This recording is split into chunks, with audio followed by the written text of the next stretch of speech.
de primero de secundaria a la sesión de Aprendo en Casa del día de hoy, con el curso Ciencia y Tecnología, donde hablaremos de un elemento muy importante para nosotros y para el planeta en general. Nos referimos al agua, que es el elemento más predominante en la Tierra. Está en todos lados, hasta en nuestro cuerpo, y es el elemento que permite que se genere la vida.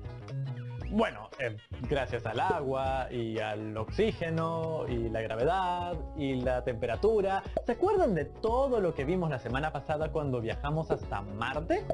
En ese programa vimos todos los elementos que debían generarse en Marte para que pudiese existir vida en ese planeta. Y nos basamos en los elementos que son fundamentales para que exista la vida en la Tierra. Y uno de ellos es el agua. Y es que sin ella no existiría la vida. Está en todos lados, se encuentra en todos los seres vivos, desde nosotros hasta nuestra comida. Y por eso quiero que estén muy atentos en casa para que puedan ver el siguiente video y responder a esta pregunta. Ya saben, lápiz y papel a la mano, por favor. La pregunta es: ¿cuáles son las propiedades del agua que hacen posible la vida? Se las repito una vez más para que quede clarísimo. ¿Cuáles son las propiedades del agua que hacen posible la vida? ¿Lo tienen? ¡Perfecto! Entonces, listos para disfrutar nuestro acuoso video. El agua. Ese es el tema del día de hoy. ¿Estás listo? Estoy más que listo. ¿Cuaderno al momento? Sí. A ver, aquí está. Muy bien, Isaac. A comenzar. ¿Qué hubiera sido de la Tierra sin agua? Probablemente un desierto deshabitado, pues la vida precisamente se originó en los océanos, donde aparecieron y fueron evolucionando los primeros microorganismos. Según el biólogo ruso Alexander Oparin, las primeras moléculas orgánicas que conforman a los seres vivos surgieron de las reacciones de sustancias inorgánicas, como hidrógeno, carbono, nitrógeno y oxígeno, presentes en el agua. Posteriormente, en 1953, Stanley Miller experimentó con un tubo que contenía agua, metano, amoníaco e hidrógeno que simulaban la atmósfera primitiva de la Tierra, un balón de agua representando al océano de ese entonces y descargas eléctricas controladas. Luego de unos días, se observaron aminoácidos orgánicos en el agua del balón u océano. Por lo tanto, el mejor escenario para el origen de la vida fue el agua de la Tierra primitiva, y todos los seres vivos dependen del agua para existir. El agua cumple funciones muy importantes para los seres vivos. Es el medio en el que se llevan a cabo diferentes reacciones químicas, como la respiración celular y la fotosíntesis. Además, permite los movimientos internos de la célula y ayuda a mantener su forma al mantener la presión interior. Si pensamos en los seres vivos, el agua es necesaria para la regulación de la temperatura corporal y muy útil para soportar las temperaturas externas. Además de ello, actúa como lubricante en las articulaciones y facilita el movimiento. Podemos decir que el agua es fundamental e indispensable para que un ser vivo pueda mantener su equilibrio interno. Esto se resume a que en los humanos, casi el 70% puede estar compuesto por agua. Para ser más precisos, el cerebro se compone en un 70% de agua, la sangre en un 80% y los pulmones en un 90%. Ya queda claro que sin el agua no hay vida. Pero ¿qué es exactamente el agua? ¿En qué forma se encuentra? ¿Cómo hace posible la vida?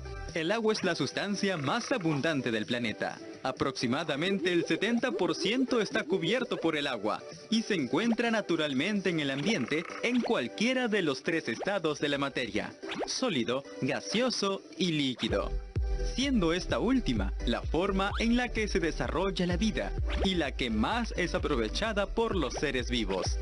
Adicionalmente, el 97.5% de agua es salada, mientras que solo el 2.5% es dulce, y de esta cantidad, el 70% está congelada en glaciares y en las capas acuíferas en zonas profundas de la Tierra.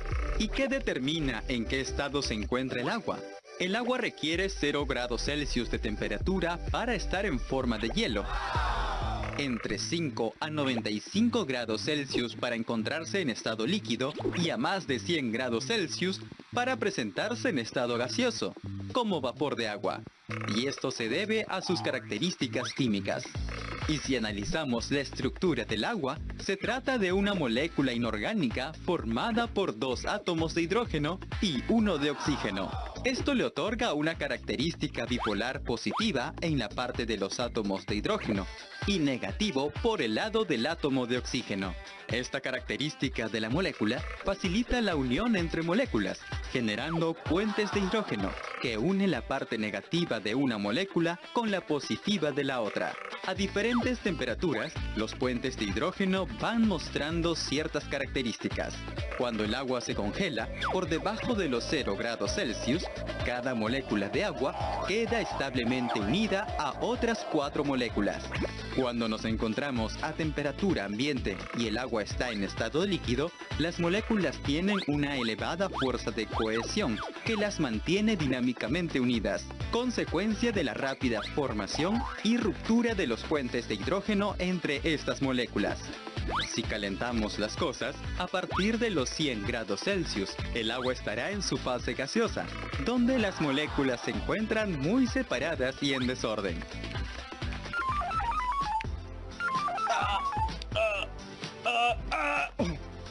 Isaac, otra vez con música a todo volumen. No. Le bajé un poco de volumen para poder escucharte, ¿ah?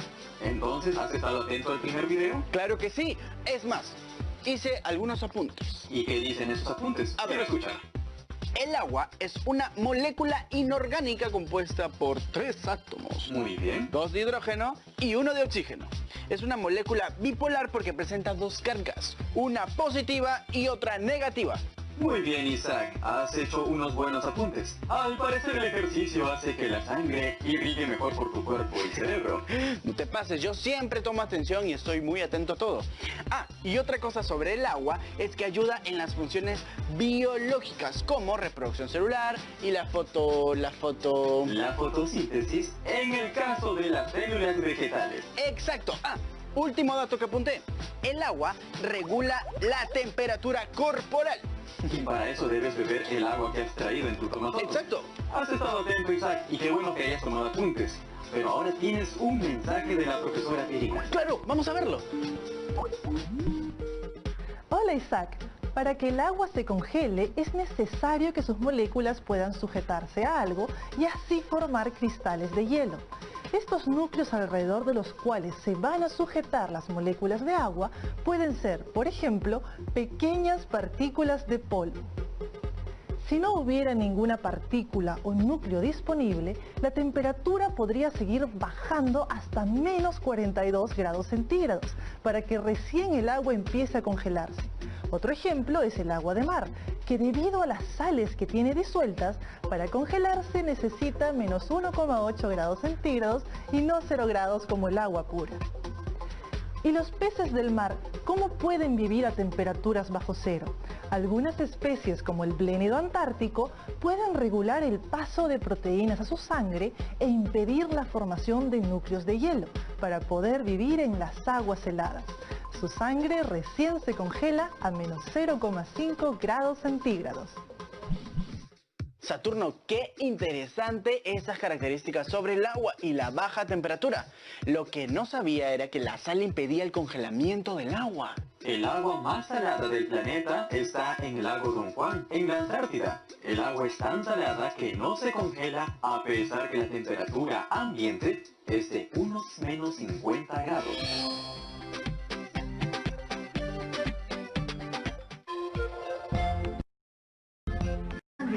Se deben cumplir 2. Protégete para protegerte. Yo me cuido para cuidarte a ti. Estamos viendo Aprendo en Casa, secundaria.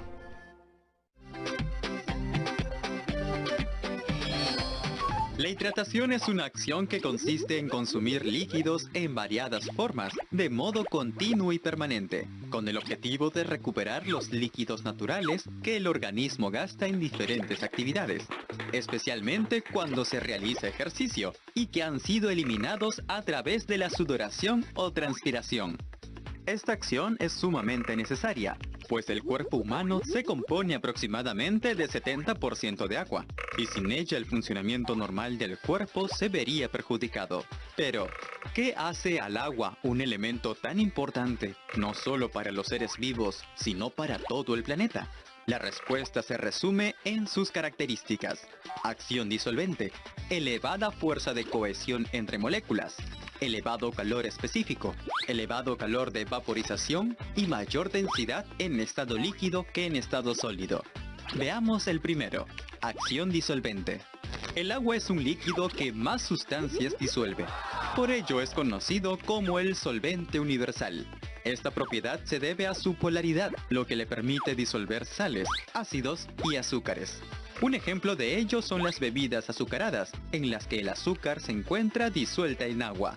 La siguiente característica del agua es su elevada fuerza de cohesión o unión entre sus moléculas, que se da por medio de los puentes de hidrógeno entre sus zonas polares y apolares. Es decir, sus moléculas se encuentran más unidas que las de otros líquidos. Y es así como el agua puede subir desde la raíz hasta la punta de árboles de grandes alturas. Esta cohesión causa un fenómeno conocido como tensión superficial, que se refiere a que tan difícil es romper o estirar la superficie del agua. Cuando el agua está en contacto con el aire, las moléculas de agua se ordenan y se unen de tal manera que pareciera como si el agua estuviera cubierta por una película invisible. La tensión superficial que se genera es lo suficientemente fuerte como para permitir a algunos insectos caminar sobre el agua. El agua también se caracteriza por su alto calor específico. El calor específico es la medida de resistencia ante la absorción o liberación de calor, que en el agua es mayor a la de otros líquidos, como el alcohol etílico. Esto significa que para que el agua pueda subir su temperatura 1 grado, tiene que absorber mucho calor, 1 caloría de gramo de agua para ser exactos. Y esto protege a los seres vivos de cambios de temperatura violentos. Ahora sabes por qué demora tanto hervir agua. Y hablando de hervir, otra particularidad del agua es su elevado calor de vaporización, pues se necesita mucho calor para romper todos los enlaces de hidrógeno que unen las moléculas de agua, y así pasar de líquido a gas. A 25 grados, temperatura ambiente, se necesitan 580 calorías para que 1 gramo de agua se evapore, casi el doble de otras sustancias como el alcohol. Esto ayuda a regular la temperatura del planeta, pues los mares tropicales absorben mucha de la radiación solar para evaporarse, y luego liberar ese calor cuando se forma la lluvia, mientras se acerca a los polos.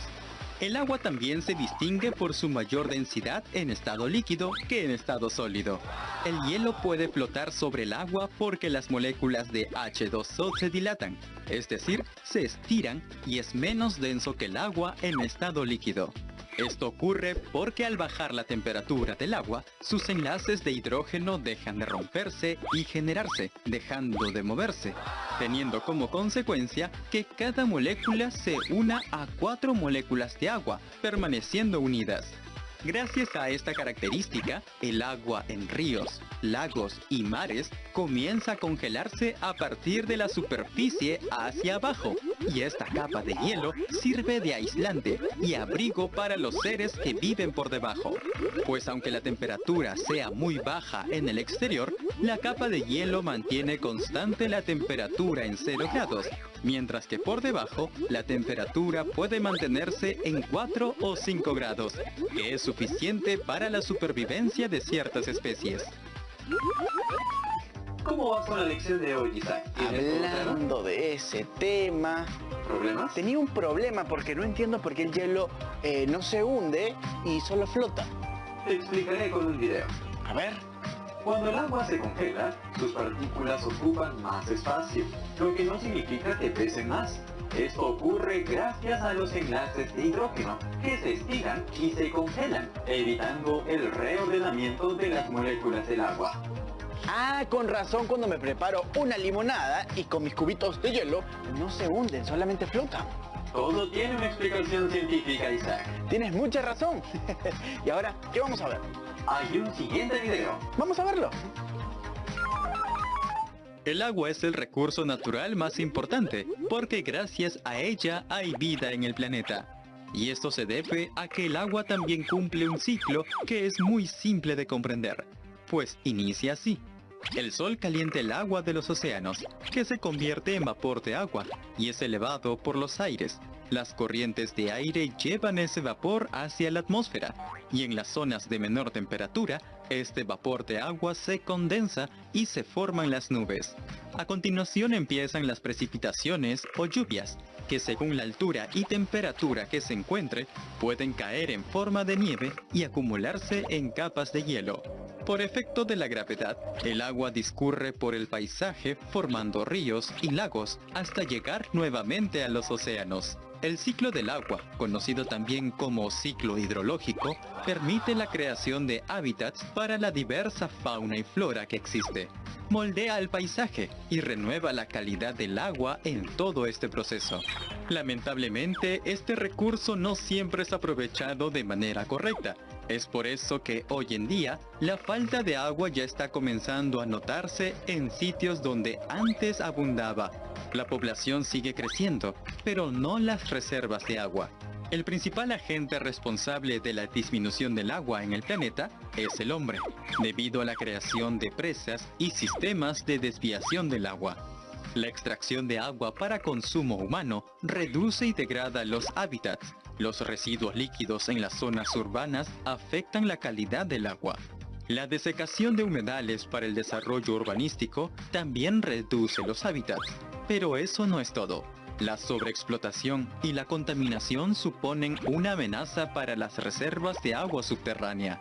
A todo ello se le suma un problema aún más alarmante, el calentamiento global, que puede provocar devastadoras inundaciones en algunas partes, pero sequías en otras. El H2O es una sustancia irreemplazable, con una presencia fundamental en la biosfera y vital para la existencia de los seres humanos, animales y plantas, que a pesar de los avances científicos, no puede ser repuesta en las cantidades necesarias por el hombre. Si bien todo hace parecer que el agua es aprovechada por todos en el planeta, 844 millones de personas no cuentan con un suministro de agua potable en sus viviendas. Para evitar que el agua almacenada en los hogares se contamine, es importante mantenerla en recipientes correctamente tapados, evitando así la introducción de sustancias y agentes contaminantes. El buen aprovechamiento del líquido elemento no se limita a formar parte del ecosistema, ni en su consumo. También es importante en hábitos relacionados con la higiene, como su uso en el aseo corporal, el lavado de frutas y verduras o en la cocción de los alimentos. Desde ahora prometo cuidar más el agua. De hecho, no cuesta mucho cambiar algunos hábitos, ¿no? Como por ejemplo, cuando me cepillo los dientes, cerraré el grifo. Qué buena toma de conciencia, Isaac. Ojalá muchas personas también imiten tu ejemplo.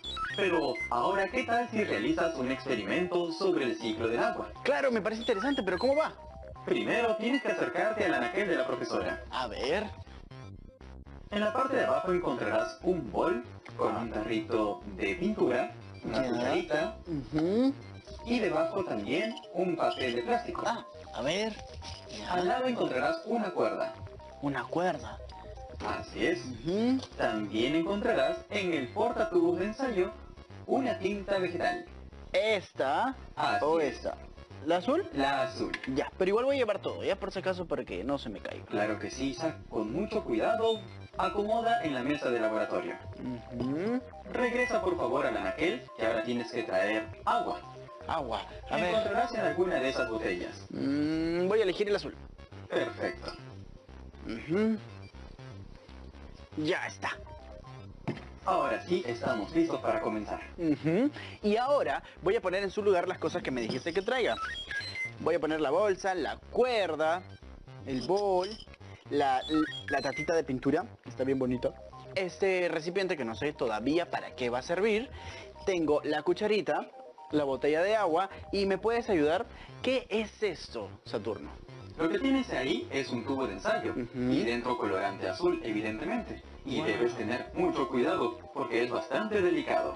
Oh, por Dios, qué Ahora bonito. sí tienes todos los materiales listos para comenzar este experimento. Exacto, ¿y qué vamos a hacer? Primero, tienes que verter un poco de agua dentro del bol. A ver, ¿cómo abro esto? Ujú. Ya está. Un poco, ¿cuánto? Tú me dices. Muy bien. Suficiente, Isaac. Ya, perfecto. Poco a poco, si hace falta, iremos añadiendo más agua. ¿Mm? Ahora, unas cuantas gotas del colorante. Ah, el azul. A ver, ¿me dices por favor cuánto? Ten mucho cuidado. Puedes comenzar con 2 gotas. Ya está. Creo que me pasé, pero suficiente. A ver. Ahora utiliza la cucharita para mover Ujú. Vamos a mover. Ujú. hasta poder tener un color uniforme. Sí, se ve bonito.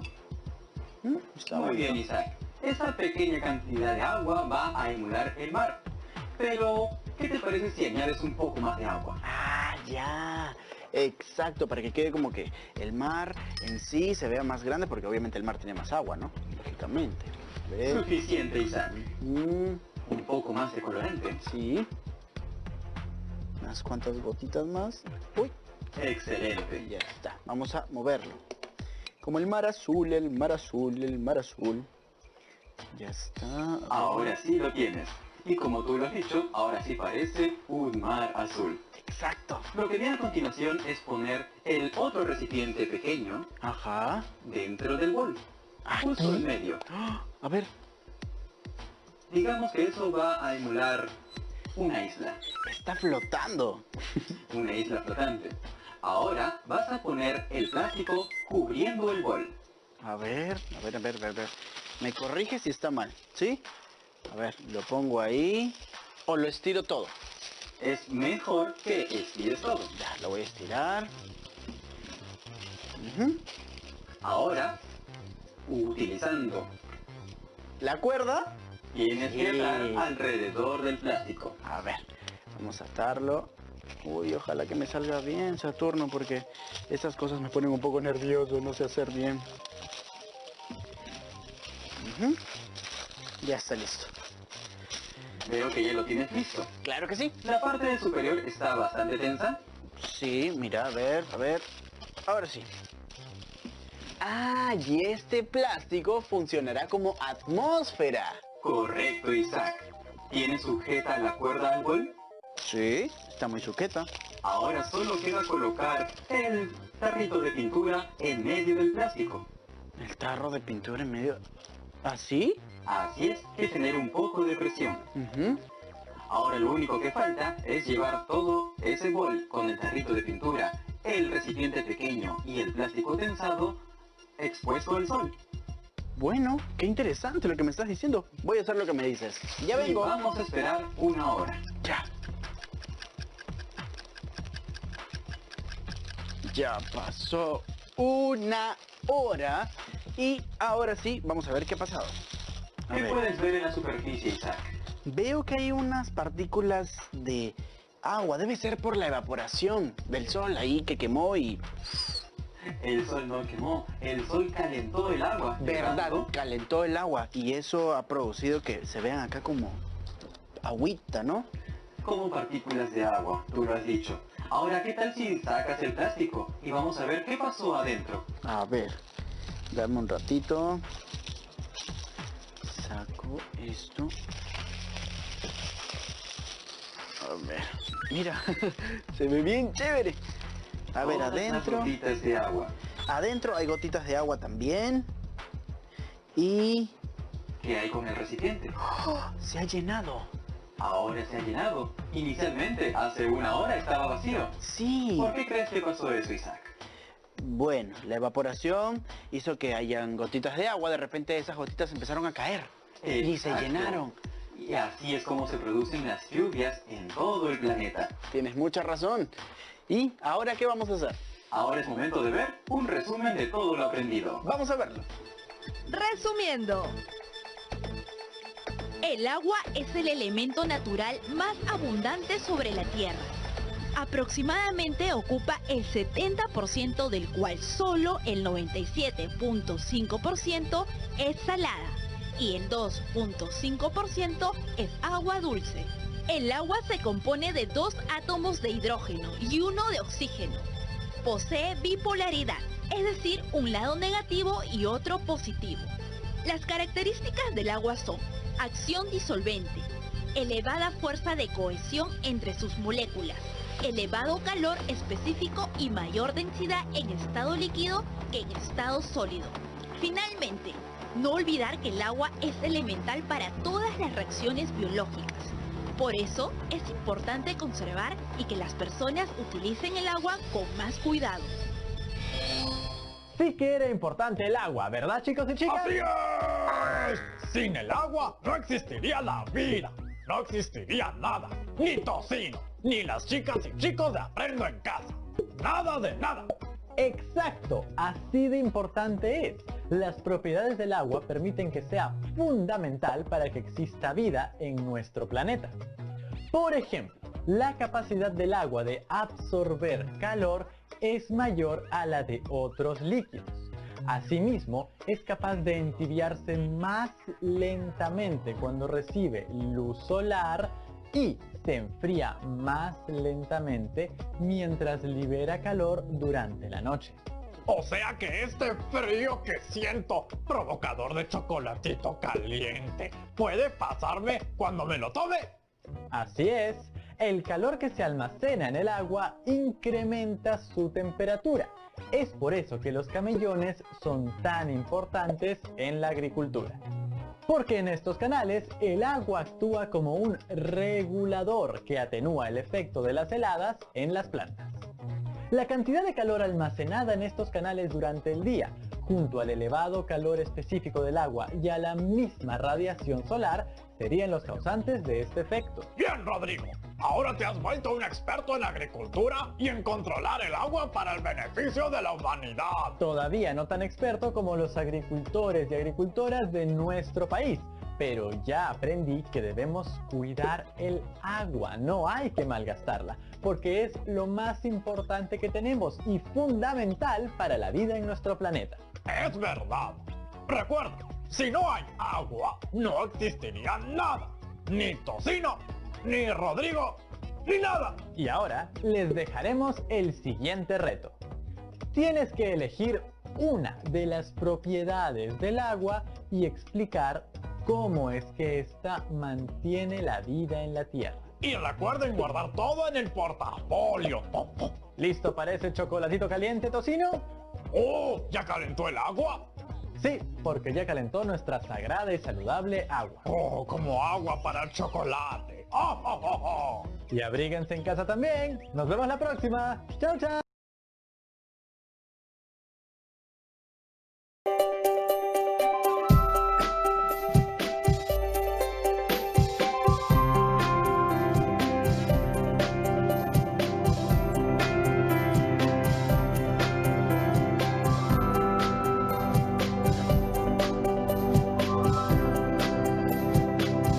Aprendo en Casa.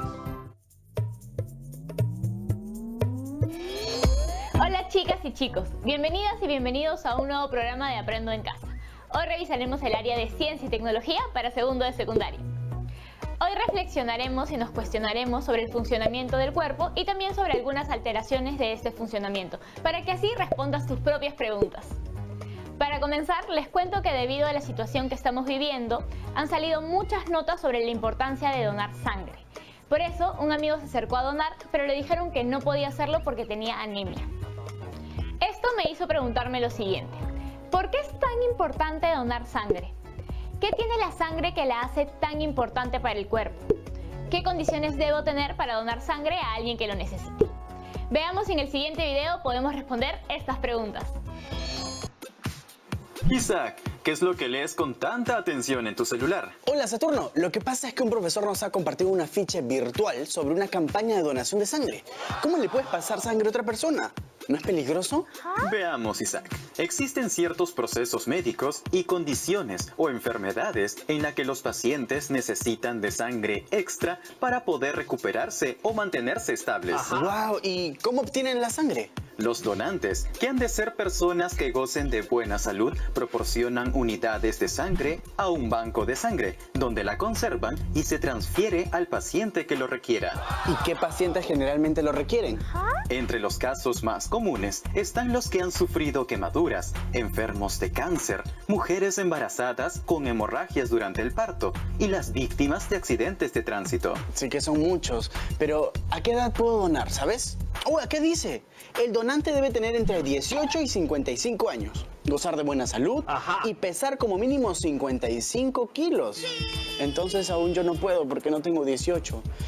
Por cierto, ¿cuánta sangre se puede donar, Saturno? Se puede donar 450 mililitros de sangre. ¡Wow! Es casi medio litro, es demasiada sangre. Por cierto, me dijeron que el donar sangre te puede debilitar o te puede dar anemia. Yo creo que eso es mentira, porque si estás bien alimentado, te nutres bien, todo estará bien. Aparte de eso... tenía otra duda, Saturno. Dicen que los que tienen tatuaje o los que usan piercing no pueden donar sangre. Buena pregunta. Nuevas investigaciones científicas revelan que sí se puede donar, pero debe de haber pasado como mínimo 1 año desde la implantación de algún tatuaje o piercing. Mira, qué interesante. Mi primo hace como 1 año y medio se tatuó, así que tiene 19 años. Él puede donar sangre. Y podría ayudar a muchas personas. Por cierto, ya que hablamos de sangre, ¿tú sabes cómo es distribuida por todo el cuerpo humano? Bueno, la sangre circula por todo el cuerpo, lo nutre, gracias al sistema circulatorio, pero yo sé por qué lado vas, Saturno. ¿Me puedes decir el resto? Ponte cómodo entonces y presta atención al primer video. El sistema circulatorio es un sistema de transporte por excelencia, encargado de llevar los nutrientes hasta las células de los animales y recoger los productos de desecho. Es una adaptación de los animales para garantizar que todas sus células puedan intercambiar sustancias con su medio interno, favoreciendo las funciones de nutrición y excreción. Para lograr esto, se requiere de un líquido circulatorio que puede ser la sangre o la hemolinfa, una red de tubos como los vasos sanguíneos y una bomba muscular para mover ese líquido, que es el corazón. Existen 2 tipos de circulación sanguínea según la especie animal: circulación abierta y circulación cerrada. La circulación abierta es muy común en los moluscos y artrópodos.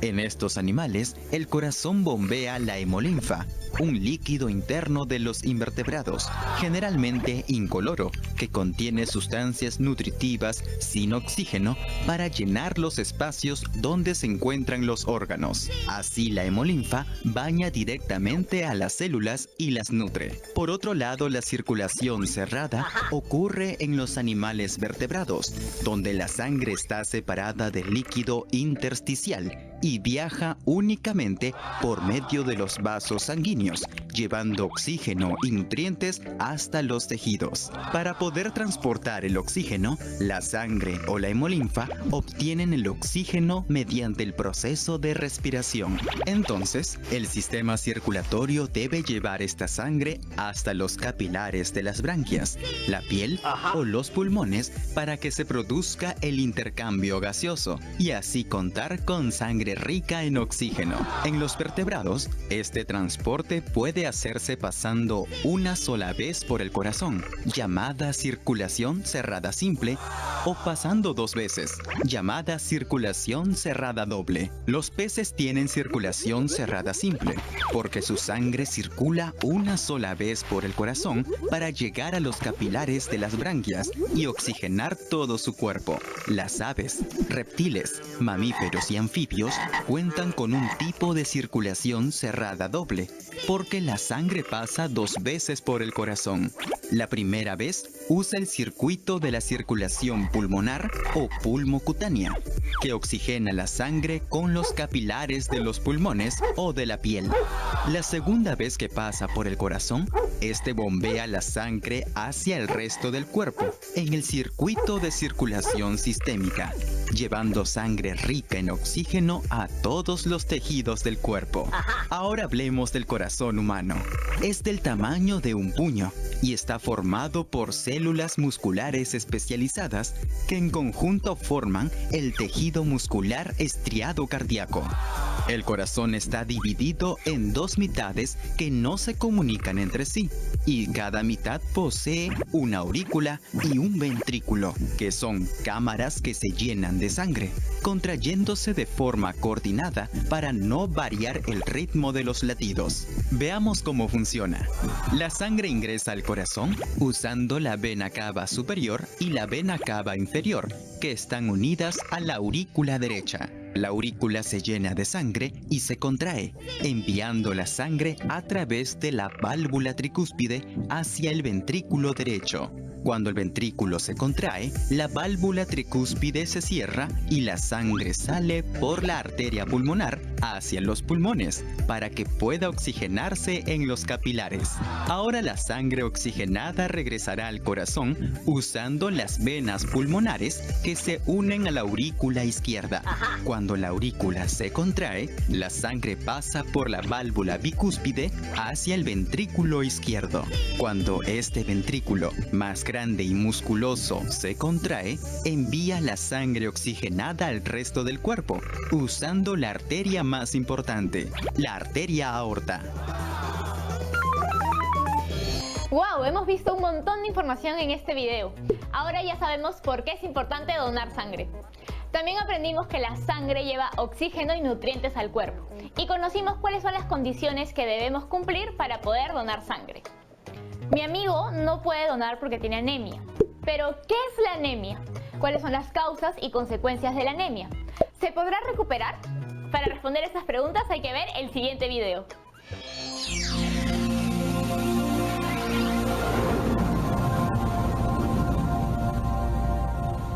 Buenos días a todos. Nací en un pequeño pueblo de la Sierra de Guaral. Mi familia pertenecía a la población de extrema pobreza. Yo era la penúltima de 13 hermanos.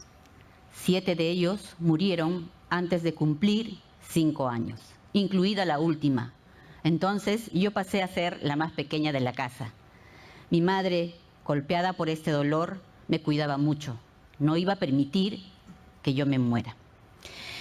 En las fiestas patronales de mi pueblo se incluía una corrida de toros y mi madre decía que las personas que tomaban la sangre de toro eran fuertes y valientes. Entonces, cada corrida de toro, mi madre me daba una taza de sangre de toro aún calientita. Era medio saladita. En verdad, no sé si soy más valiente, pero sí fui más fuerte. Mi madre, dentro de su conocimiento empírico y quizás sin saberlo, me estaba cuidando de probablemente tener una anemia severa. Y hoy estoy aquí precisamente para hablarles de eso, de la anemia. La anemia es un problema grave de salud pública que afecta casi al 50% de nuestro país. Por ejemplo, en los niños menores de 3 años afecta a más del 43%. Y en mujeres gestantes a más del 28%. Y lo que es más triste es que arrastramos este problema por décadas. ¿Pero qué es la anemia? ¿Por qué tenemos que actuar sobre este problema de salud pública? Porque afecta el desarrollo de las personas, de las familias y por tanto, señores, el desarrollo de nuestro país. Les explico mejor. Cuando tenemos anemia, nuestro organismo tiene menos oxígeno del que necesita para funcionar óptimamente. Esto se refleja en los niveles de hemoglobina en sangre que tenemos.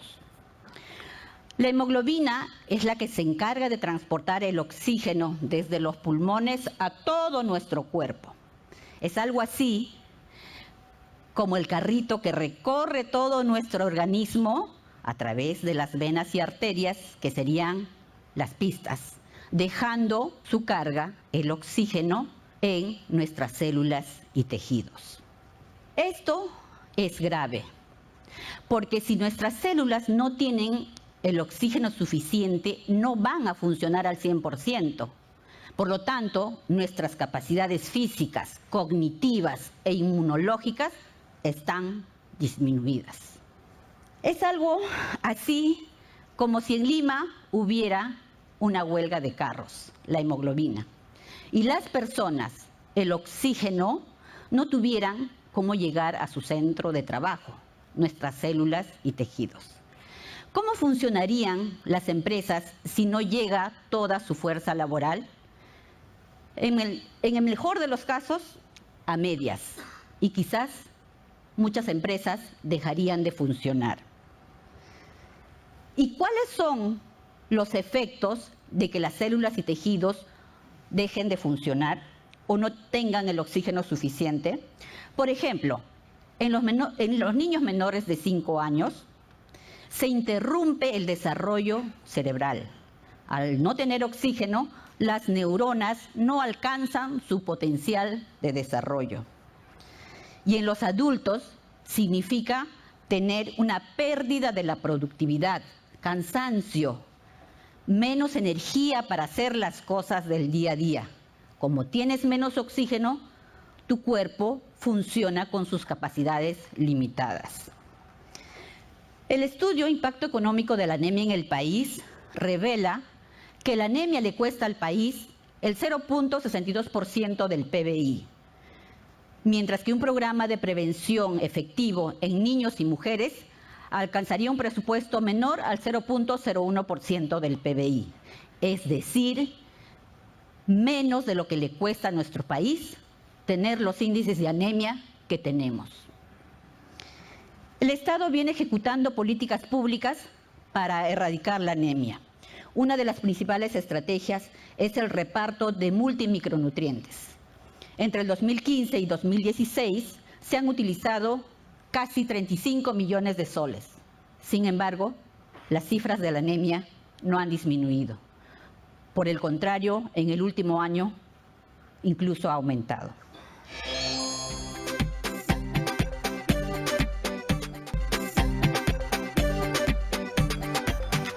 A pesar de todos los esfuerzos y seguramente muy buenas intenciones, no se están logrando los resultados esperados.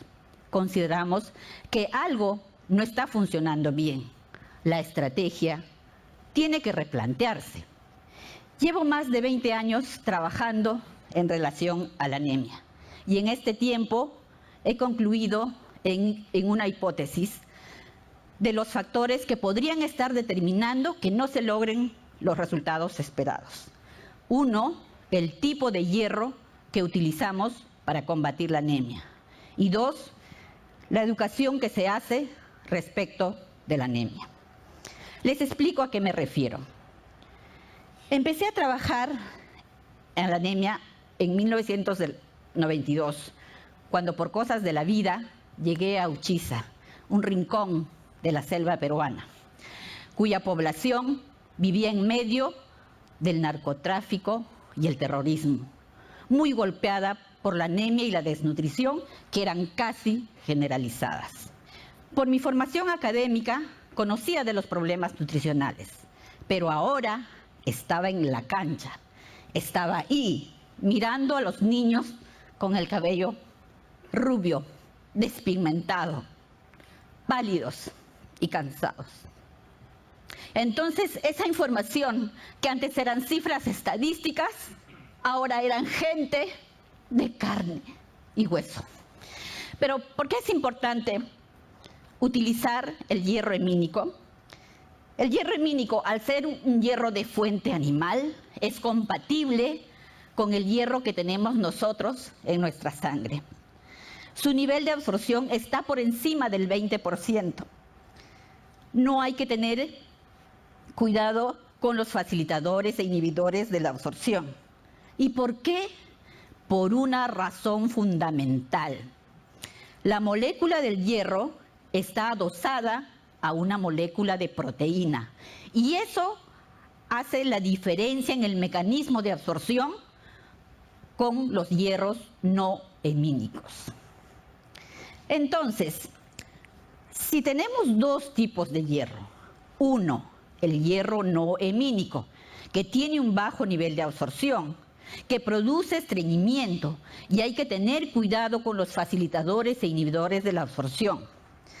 Y por otro lado, tenemos el hierro hemínico, que se absorbe por encima del 20% y no hay que tener cuidado con los facilitadores e inhibidores de la absorción. ¿Por qué no utilizamos hierro hemínico en nuestra lucha contra la anemia? He tenido esta pregunta en mi cabeza por mucho tiempo. Cuando regresé a Uchiza desde Chile, junto a mi amiga Elba Aylas, decidimos implementar las galletas fortificadas y decidimos hacerlas como lo harían los pobladores cuando nosotras ya no estemos. Sin embargo, no contábamos con que las galletas se iban a poner rancias en 20 días. Fue muy triste. Tuvimos que recoger las galletas de las 40 comunidades que ya habíamos repartido. Como el hierro hemínico viene de la sangre de la vaca, tiene un color y olor característico que no es fácil de disimular. En una de esas tantas pruebas que hacíamos, mezclamos la hemoglobina con el cacao en polvo y descubrimos que el olor a sangre desaparecía totalmente. ¡Oh, maravilla! Teníamos el vehículo perfecto para desarrollar una alternativa en base a hierro hemínico.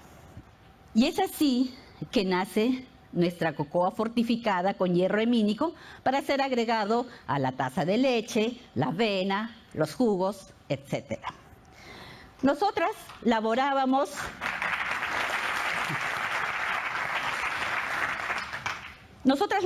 en el Centro de Salud Uchiza y un día llegó una señora gestante en días de dar a luz. Tenía el diagnóstico de placenta previa. Sin embargo, por razones religiosas, no pudimos hacerle la transfusión sanguínea que requería. Y el doctor me indicó que le diera la cocoa fortificada para sentir que algo hacíamos por esta señora que ya se estaba muriendo. Mi sorpresa fue que al mes y medio en que la señora había seguido tomando la cocoa, la vi caminando en la Plaza de Armas. Claro, seguía con anemia porque estaba pálida, pero había pasado el momento crítico en que estaba. Con esta experiencia, en 1996, junto a Project Hub y USAID, ejecutamos un proyecto en la región, en el departamento de San Martín, con la asistencia técnica de la Universidad Peruana Cayetano Heredia, donde realizamos los estudios con rigurosidad científica. Tuvimos muy buenos resultados. Los estudios evidenciaban una rápida recuperación de la hemoglobina en la sangre. Estábamos felices con los resultados. Pensábamos que debíamos estar en todos los programas sociales, pero aún no lo hemos logrado. Entonces decidimos hacer empresa, meternos por la parte comercial y logramos ingresar a una de las cadenas más grandes del país. Primero, con la cocoa fortificada. Pero como la idea inicial era cómo llegar a los más pequeños, pensamos, ¿qué cosa podría ser más rica que una golosina? Entonces decidimos hacer unos chocolatitos que podrán probar ahora a la salida de la charla. Son chocolatitos pequeños de 10 gramos fortificados con hierro hemínico. Por tanto, se absorberá muy bien en el organismo de quienes la consumen. Trabajamos 2 años en el desarrollo de estos chocolatitos con el aporte del programa Innovate Perú del Ministerio de la Producción. El chocolate ha sido muy bien recibido por los usuarios. ¿A qué niño no le gusta un chocolate? Salió al mercado en el 2015 y desde entonces hasta hoy la demanda se ha quintuplicado. Nos volvemos locos con la producción. Estoy muy orgullosa por lo avanzado. Sin embargo, reconozco que mi sueño de llegar con el hierro hemínico a los más pobres, donde la anemia golpea de manera letal, aún no se ha cumplido. Y por favor, no me malentiendan. No quiero decir que compren mi producto. Mis chocolates no son la única solución. Lo que quiero decirles y resaltar es que existe una alternativa eficaz para prevenir o combatir la anemia. Es el hierro hemínico. Entonces, usemos hierro hemínico en sus diferentes formas. Sí, en alimentos fortificados, pero también en carne, pescado, hígado, sangrecita. El uso de este tipo de hierro puede en corto tiempo ayudarnos a disminuir la anemia, especialmente en las familias de extrema pobreza, como era mi familia. Combatir la anemia es combatir la pobreza, es combatir las desigualdades y es también una forma de inclusión social y económica. Entonces debemos combatirla con las armas más eficaces y el hierro hemínico constituye una muy buena alternativa. Sin embargo, para que esta estrategia eficaz tenga sostenibilidad en el tiempo, es necesario acompañarla de manera inseparable de una estrategia educativa nutricional sobre la anemia, que trascienda las órdenes o prescripciones médicas, porque combatir la anemia pasa por cambiar hábitos alimenticios al interior del hogar. Para eso se requiere analizar las conductas actuales y comprender por qué es imprescindible cambiarlas.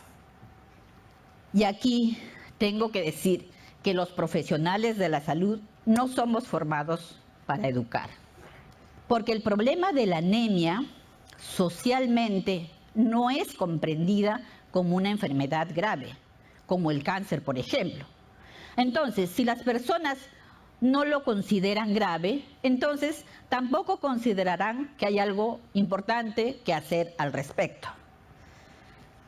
Las familias tienen que entender y descubrir la magnitud de lo que significa tener anemia.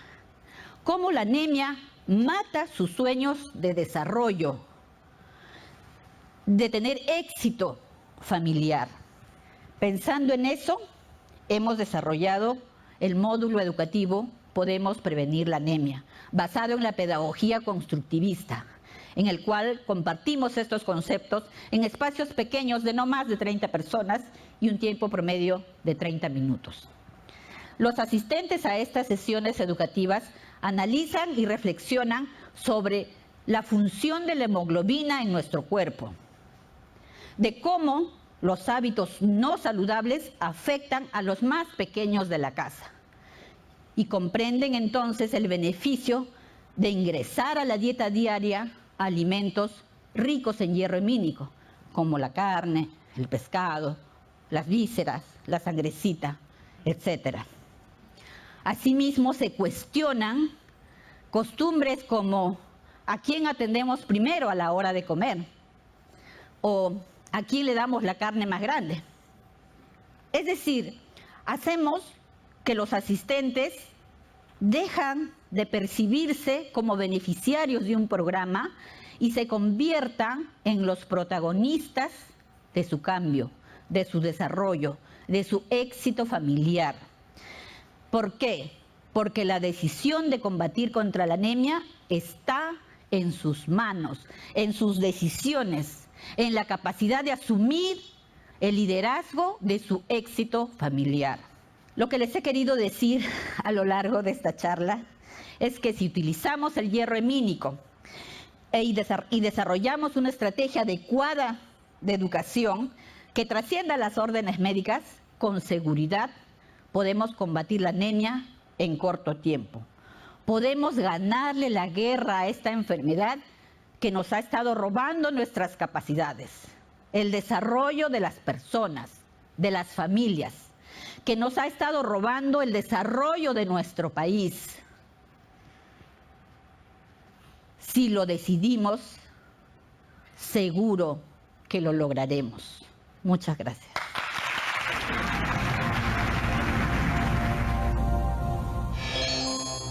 Ahora todo tiene sentido. Como mi amigo tiene anemia, su sangre no puede transportar el oxígeno a sus células y esa es una razón justa para no poder donar. Lo que me alegra es que según lo que hemos visto, mi amigo se podrá recuperar comiendo alimentos ricos en hierro hemínico. Lo mejor de eso es lo rico que debe ser comer chocolate enriquecido en hierro, ¿no crees? ¿Se te ocurren otros alimentos que sirvan para combatir la anemia? Si no es así, no te preocupes, que de eso va el reto de esta sesión. Le preguntaremos a la persona que se encarga de cocinar en casa, ya sea papá, mamá, abuela, tíos, primos, qué alimentos recomiendan para combatir la anemia y cómo los preparan. También van a buscar mayor información sobre los alimentos ricos en hierro. Van a escribir una receta que nos ayude a aumentar el hierro en la sangre y la van a guardar en su portafolio. Antes, pregúntenle a sus familiares si podrían prepararla en casa. No se olviden de compartir todo este conocimiento con sus familiares y amigos. Nos vemos en el próximo programa. ¡Chao!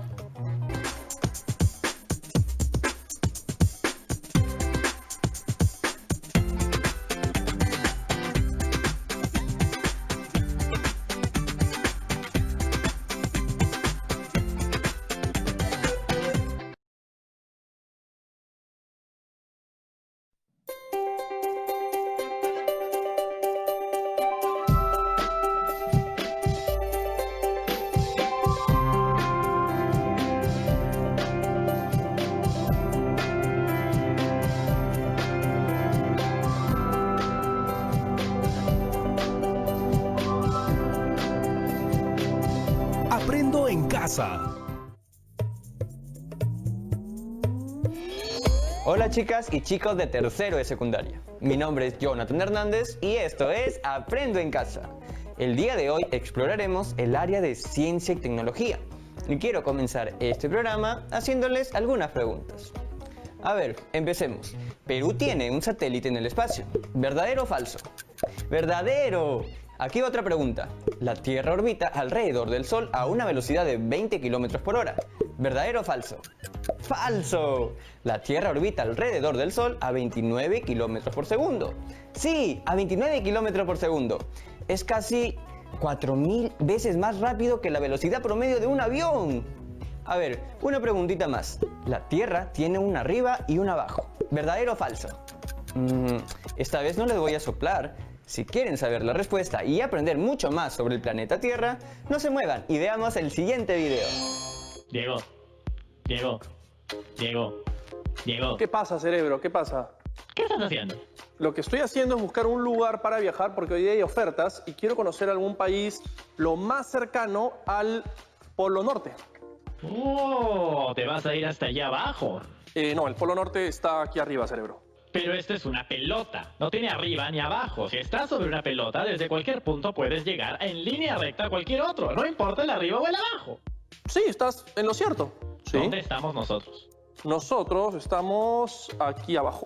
¿Abajo? ¿Y por qué no nos caemos? La gravedad es el fenómeno por el cual los objetos son atraídos los unos a los otros. Todos los objetos con masa tienen gravedad. Pero mientras más denso sea un objeto, más fuerza de atracción va a tener. Hoy en Ciencia en Esencia vamos a entender por qué no nos caemos de la Tierra.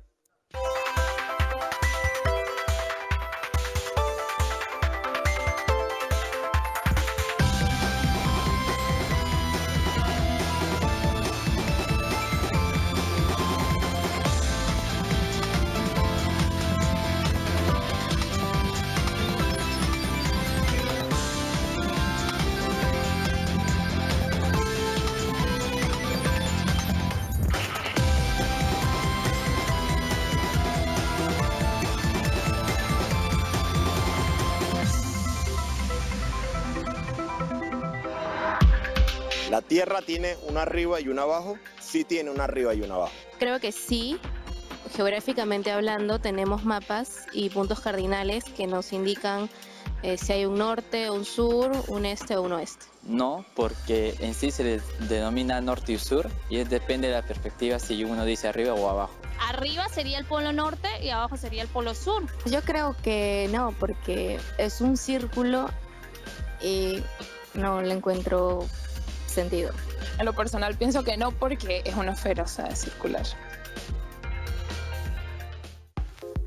Esta idea de que la Tierra es redonda no es una idea nueva. De hecho, hace muchísimos años en la antigüedad, las personas observaron y estudiaron el planeta e incluso llegaron a calcular que la Tierra efectivamente era un cuerpo esférico de aproximadamente 40.000 kilómetros de circunferencia. ¿Alguien fue por ahí caminando con su wincha midiendo la Tierra? No, nada que ver, cerebro, porque estoy seguro que no hay y no va a existir jamás una wincha tan grande como para medir la Tierra. Lo que sí existe es una herramienta aún mejor que se llama cálculo. Y fue gracias a esta herramienta y a la observación de las estrellas y los planetas que las personas notaron semejanzas entre el movimiento de nuestro planeta y los demás.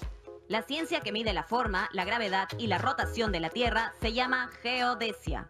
La geodesia emplea elementos como el GPS, los satélites y otras ciencias como la física, las matemáticas, la topografía, la cartografía, la fotogrametría, la navegación, así como las ingenierías, la astronomía y la geofísica.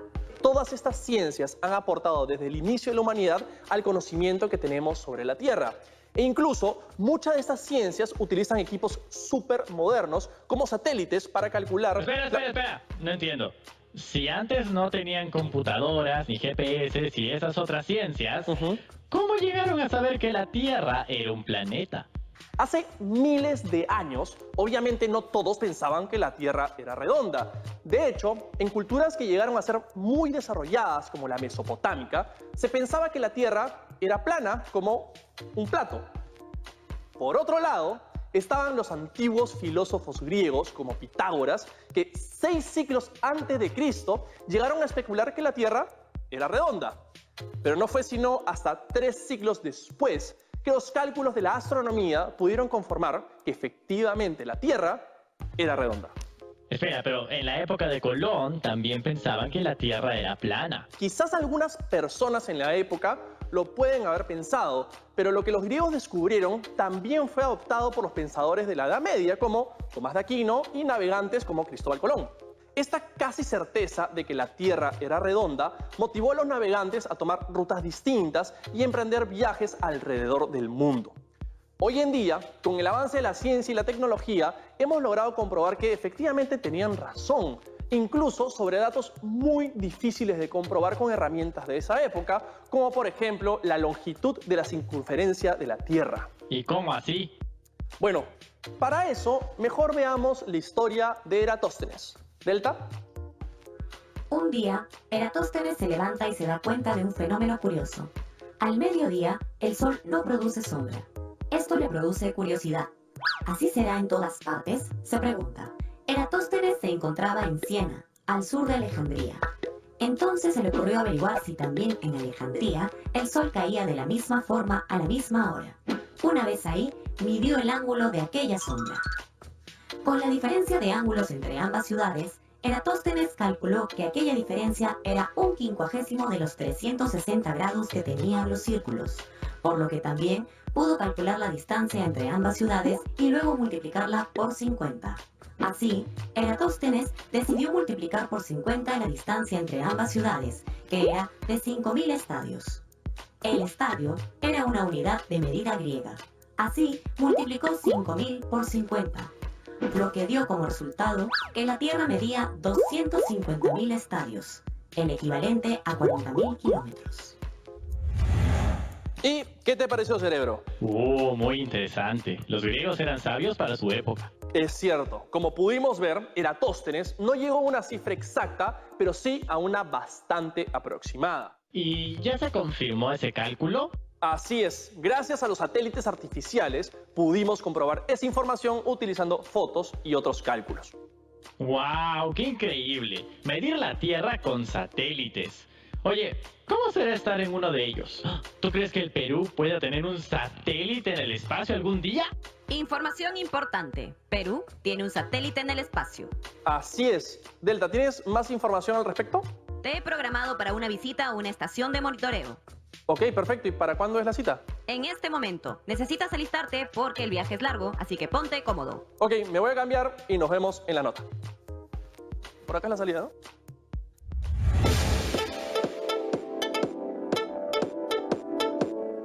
Bueno, estoy a algunos kilómetros de Lima, en Pucusana, justamente en la entrada del Senois, que es parte de CONIDA. Y aquí adentro trabajan más de 80 especialistas monitoreando y controlando un satélite, el primer satélite óptico del Perú. Así que vamos a entrar y vamos a conocer un poquito más. Y para conocer las instalaciones me encontré con Freddy Calle. Él es el especialista en sistemas espaciales y además es el ingeniero de dinámica de vuelo del Perusat 1. A continuación nos encontramos en el módulo 4, que está compuesta por dos áreas. Al lado derecho podemos ver el área donde se programan las imágenes que el satélite va a adquirir en su tarea diaria. Y aquí nos encontramos en el lugar donde las imágenes se reciben y se tratan. ¿Para qué tenemos imágenes satelitales? ¿De qué sirve tener imágenes desde arriba?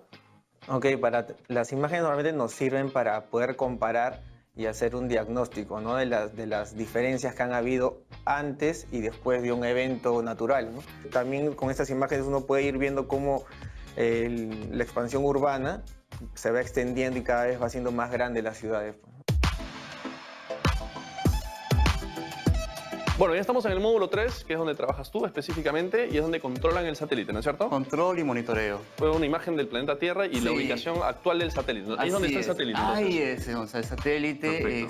Y justo ahí hay un círculo, se puede visualizar ese círculo. Ese es el círculo de visibilidad, ¿no? Es decir, en este momento se está teniendo comunicación con el satélite, pero a su vez puedes ver puntos rojos. Ahí esos puntos rojos indican las zonas que el satélite va a tomar imagen. ¿Cuánto es el radio más o menos que la estación o desde tierra pueden captar la señal y descargar las imágenes? ¿Te refieres al círculo de visibilidad? Su radio es aproximadamente 2.570 kilómetros. Tenemos el satélite dando la vuelta a la Tierra, ¿no es cierto? Y hay un momento donde obviamente no lo estamos viendo o no está captando la señal, la antena que tenemos aquí. Claro, porque está fuera del círculo de visibilidad. ¿Qué pasa ahí? ¿Está a ciegas y ustedes a través de los cálculos saben que eventualmente va a volver? Claro, a través de los cálculos sabemos que está orbitando, o sea, está avanzando en el tiempo por una posición específica. ¿Y cuánto tiempo tarda en dar una vuelta al planeta? 98 minutos. Quiero ver, porque de hecho es interesante, la antena con la que controlan el satélite cuando pasa en el radio. La antena en ese sentido. Sí, cualquiera pensaría que es una pelota de fútbol, pero no. Eso se encuentra a la vamos entrada. para ver entonces. Claro, por supuesto. Bueno, ya estamos en la parte con bastante eco interna de la antena y creo que esta es una de las imágenes más chéveres hasta ahorita porque ahí está la antena. Así es. Ahora sí, somos testigos de que hay una antena dentro de la pelota. Podemos subir a verla, ¿no? Por supuesto. Adelante. Buenísimo. Subamos.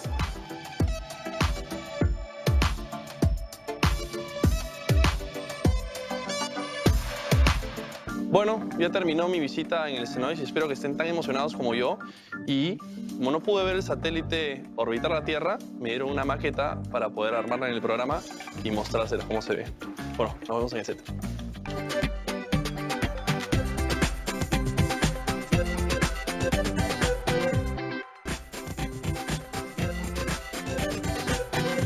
Delta, te acabo de mandar un archivo. ¿Puedes abrirlo, porfa? Descargando. Abriendo. La Tierra es redonda y es hermosa. Delta, ¿quién hizo todo esto? El sistema solar existe hace aproximadamente 4.600 millones de años y con él se hizo la Tierra. ¿Qué había antes del sistema solar? Antes de que existieran los planetas, cuando el sistema solar se estaba formando, billones de piezas de gas y polvo producto del Big Bang, la gran explosión de materia que dio origen al universo que conocemos, flotaban en el vacío del espacio. ¡Oh! La fuerza de colisión ocasionó que estos planetas recién formados se calentaran y derritieran. Luego, la fuerza de gravedad empujó el material al centro de cada planeta y el cambio de temperatura les dio la forma de esfera. ¿Y todos los planetas tienen esa forma tan bonita de esfera? Premisa incorrecta. Los planetas no son esferas perfectas. La fuerza de rotación actúa contra la gravedad y provoca que los planetas se abulten más alrededor de sus ecuadores. ¿Ecuadores? ¿Hay un ecuador en todos los planetas? Sí, pero no es lo que piensas. Se trata de la línea ecuatorial y es una línea imaginaria que divide el planeta en dos hemisferios, el norte y el sur. De hecho, el país Ecuador se llama así por la línea. Y cuando vemos a los planetas girar, se ve más o menos como una especie de pelota de dibujos animados pateada con mucha fuerza y que gira a gran velocidad. Entonces la Tierra está achatada.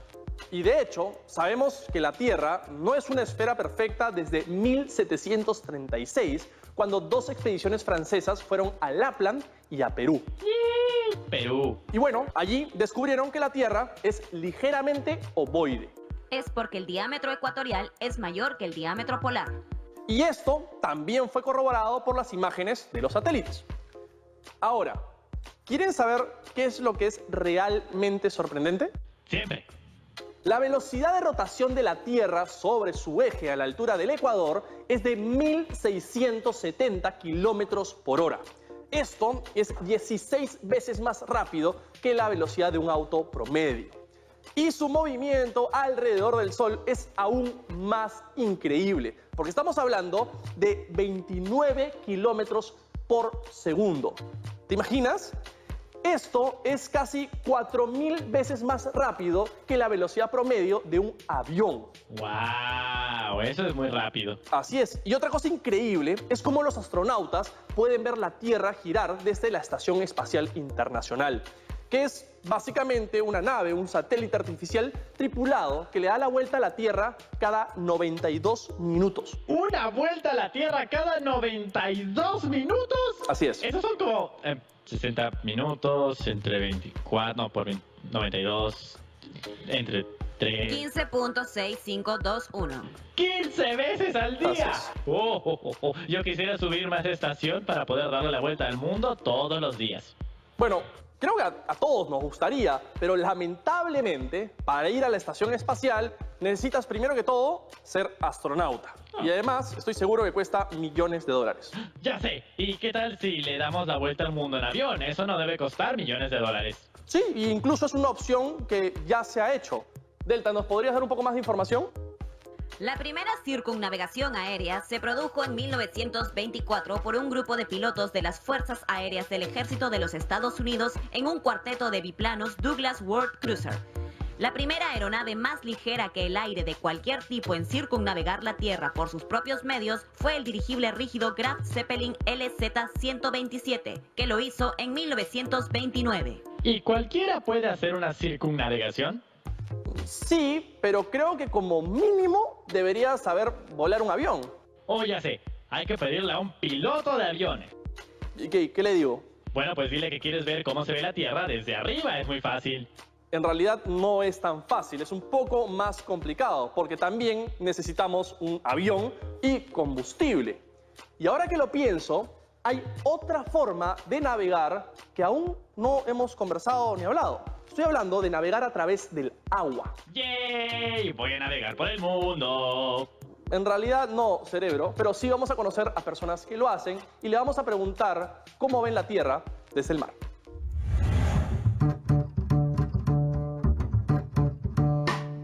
Bueno, estoy a punto de entrar al ENAM y me voy a encontrar con el capitán de navío Marco Nicolini y me va a responder algunas de las preguntas que tengo para él. Buenos días, comandante, ¿cómo está? Hola, Diego, ¿cómo está? Muy bien, muchas gracias por recibirme. Tenemos algunas dudas que queremos resolver y creo que este es un muy buen lugar para empezar. Vamos. Vamos.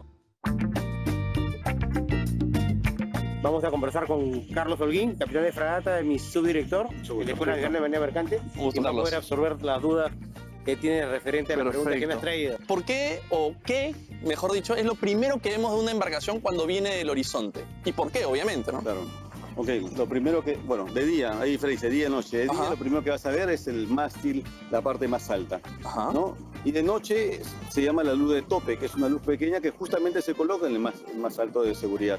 Y la razón por la que vemos el mástil, la parte superior del mástil, es por el océano, por la marea, ¿cuál es la razón real por la que vemos? La curvatura de la Tierra. Obviamente la Tierra no es una esfera, es achatada en los polos, pero es esa curvatura que te permite solo ver un buque navegando, una embarcación hasta cierta distancia para después perderse. Al decir perderse es que obviamente va yendo hacia la curvatura. Si nosotros estamos parados aquí en la Tierra, lo que vemos más o menos es la embarcación que viene desde abajo, ¿no es cierto? Y por eso lo primero que se ve es la parte superior, ¿no es cierto? Y esto acá se puede replicar también desde el océano, ¿no es cierto? ¿Qué es lo primero que se ve o qué es lo primero que ven en una embarcación? Para los que nunca hemos estado en una embarcación, ¿qué es lo primero que se ve en la Tierra? De día obviamente va a ser una edificación, que es un edificio, pero principalmente lo que tú puedes apreciar mejor de noche son lo que son los faros. ¿Y es posible también calcular en cuánto empieza la curvatura de la Tierra? ¿Es posible calcular eso aparte de...? Por supuesto, matemáticamente, si estamos al mismo nivel del mar, más o menos a 3.54 kilómetros, que es más o menos 1.8 millas, estamos hablando de que ya comienza la curvatura.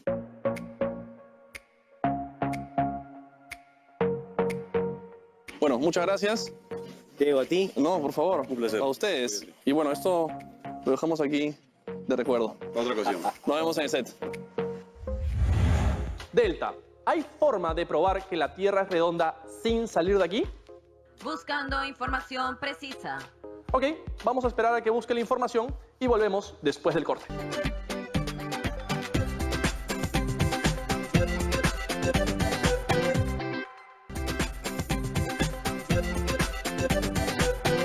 ¿Qué tanto necesita Delta para encontrar las pruebas? No sé, cerebro, pero dale tiempo.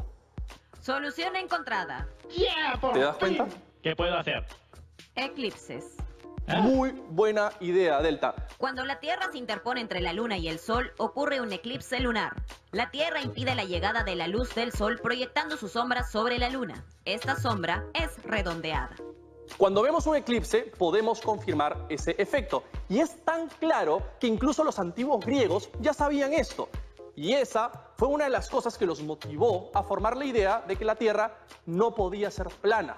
Porque si tomas una esfera y le proyectas una luz para crear sombra, vas a observar que la sombra siempre es circular.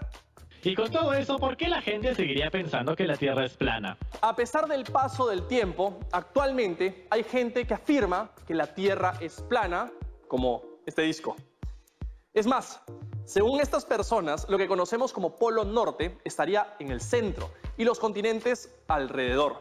El Polo Sur, o sea, la Antártida, sería una especie de pared de hielo impenetrable que rodea toda la Tierra y oculta el borde. Pero hay gente que ha viajado alrededor del mundo. ¿Por qué pensarían que es plana si han logrado esa hazaña? Exacto. Muchos exploradores, investigadores e incluso turistas han ido a la Antártida y la han cruzado demostrando que no existe ningún borde. Y esa es una de las razones por las que sabemos que la Antártida no es una pared de hielo, sino un continente pequeño. Es más, Delta, ¿cuándo fue la primera vez que se cruzó la Antártida? En el año 1955, la expedición transantártica del Commonwealth logró cruzar el Polo Sur por primera vez. Sin embargo, los terraplanistas siguen afirmando que la circunnavegación marina simplemente fue un viaje alrededor de esta pared de hielo. ¿Y quiénes son estos terraplanistas de quienes hablas? Los terraplanistas pertenecen a una sociedad que promueve la idea de que la Tierra es plana en vez de una esfera. Si mal no recuerdo, hay una famosa foto donde se puede apreciar la redondez de la Tierra. La foto se llama Blue Marble o canica azul y fue tomada el 7 de diciembre de 1972 por los tripulantes de la nave Apolo 17. Y así como la Blue Marble, otra cosa que ha demostrado la redondez de la Tierra fue la expedición de Fernando de Magallanes y Elcano, que fue la primera en dar la vuelta completa al mundo. Vamos a ver con más detalle por qué fue tan importante. El portugués Fernando de Magallanes era un explorador marino y navegante que realizó la primera expedición alrededor del mundo. Esta expedición fue financiada por la corona española. Su objetivo era encontrar un camino occidental a las Islas de las Especias de Indonesia, una ruta comercial muy apreciada en la época. Partieron desde Sanlúcar de Barrameda el 20 de septiembre de 1519. Luego de pasar por el sur de Brasil, el 21 de noviembre de 1520, cruzaron el sur de la Patagonia, en el lugar llamado hoy Estrecho de Magallanes, llamado así en honor al navegante. Después atravesaron el Pacífico, llegaron a las Islas Filipinas, donde lamentablemente Magallanes muere el 27 de abril de 1521, en la batalla de Mactan. Juan Sebastián Elcano tomó el mando de la expedición por el oeste, cruzando el Océano Índico y dando la vuelta a África. Solo una nave cargada de especias, llamada La Victoria, logró regresar, y con ello terminó el primer viaje de circunnavegación del mundo. Así que Magallanes se pasó casi 2 años dando la vuelta al mundo. En realidad le tomó 3 años, pero lamentablemente él no pudo completarla. Y es increíble porque hoy darle la vuelta a la Tierra en avión nos tomaría apenas unos días o incluso hasta menos. De hecho, incluso podrías ver 2 atardeceres el mismo día. ¿Cómo? ¿Por satélite? No, cerebro, estamos hablando en persona. Por ejemplo, hace algunos años existió un avión supersónico llamado Concorde, que hizo un viaje desde Londres a Nueva York poco después del atardecer. Y como el Concorde volaba más rápido de lo que el Sol avanza hacia el oeste de la Tierra, los pasajeros del Concorde pudieron ver un atardecer durante el viaje y luego, al aterrizar en Nueva York, vieron la segunda puesta de sol. Todo eso el mismo día. Pero hay algo que no me queda claro todavía. Si la Tierra es redonda, ¿por qué no nos caemos? Afortunadamente para nosotros, cerebro, sí existe la fuerza de gravedad que nos permite caminar sobre la Tierra. Esta fuerza nos atrae hacia el centro de la Tierra y es por eso que los objetos caen hacia abajo. ¡Wow! ¡Qué increíble es nuestro planeta! Flota en el espacio, gira, se desplaza a gran velocidad y sin embargo nunca sentimos nada de esto. Tienes toda la razón. Y todo esto lo hemos ido aprendiendo poco a poco desde los griegos hasta nuestros días, pasando por Eratóstenes, los astronautas y los científicos. Creo que hemos avanzado muchísimo. Solo ponte a pensar. Empezamos con simples cálculos usando rayos del sol y palos, y hoy en día tenemos satélites, GPS e incluso naves espaciales. Y sin contar a todas las personas que se han sacrificado por nosotros. Fernando de Magallanes, Amelia Earhart. Tal vez yo algún día haga un viaje. ¿Qué crees, Diego? ¿Seré el primer cerebro en circunnavegar el mundo? Bueno, no sé tu cerebro, pero yo sí me tengo que ir al aeropuerto. ¿Vas a dar la vuelta al mundo? ¡Qué genial! No, solamente me voy de vacaciones a Tacna. Pero para eso dedicamos el programa a hablar del planeta. Así es, hemos aprendido algo y bueno, lamentablemente me tengo que ir. Pero llévame, Diego. No puedo meter líquidos en el avión, sorry. ¡Ah!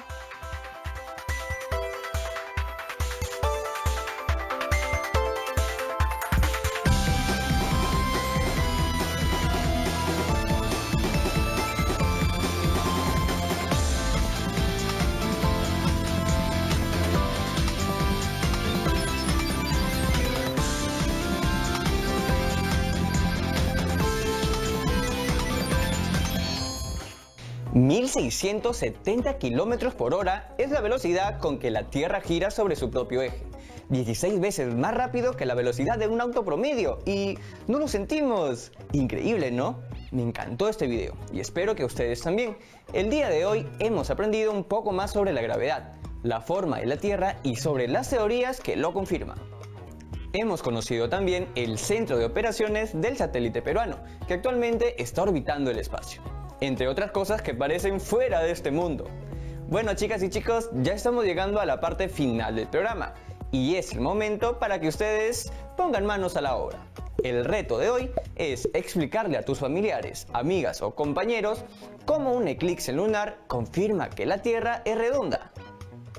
Además, deberás replicar los cálculos y el razonamiento que utilizó Eratóstenes para calcular la longitud de la Tierra. Recuerden que pueden compartir todo lo aprendido con tus primas, amigos, vecinas o familiares. Es importante que siempre registren sus trabajos y que los guarden en sus portafolios. Así tendrán archivadas todas las evidencias de sus aprendizajes.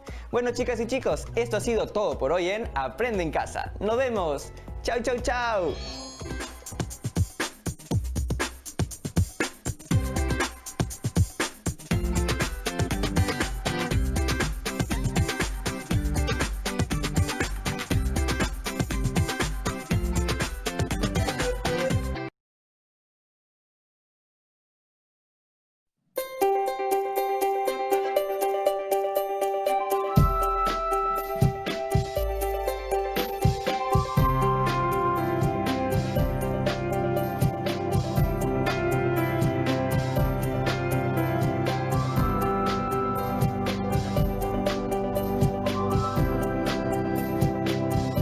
Aprendo en Casa.